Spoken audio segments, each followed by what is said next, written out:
ஐயா, நம்ம வைதிக பிரச்சனையை பார்ப்போம், கொஞ்சம் கேளுங்க. ஐயனார் ஒரு பிலாசபர் தெரியுமா உங்களுக்கு?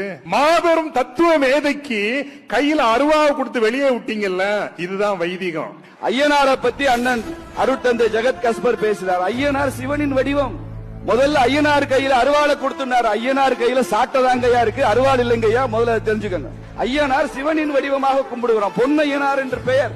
அங்கே கோவிலிலே மூர்த்தியாக ஒரு திருவுருவம், திருக்கடவுள் அமர்ந்திருப்பார். அவருக்கான பல வடிவங்களாக அமர்ந்திருக்கும். கருப்பசாமி திருமாலுடைய வடிவம். இதை சிறு தெய்வம் பெருதெய்வ வழிபாடு என்றெல்லாம் அதற்குள்ள குழப்பத்தை உருவாக்கியது கிறிஸ்தவ மிஷினரிகள். கிறிஸ்தவ மிஷினரிகள் வந்த பின்புதான் இந்த குழப்பம் வந்தது.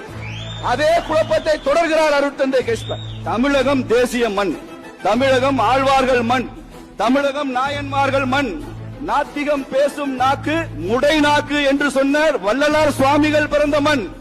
தேசியத்தையும் தெய்வீகத்தையும் இரண்டு கண்களாக போற்றுகின்ற ஐயா பசும்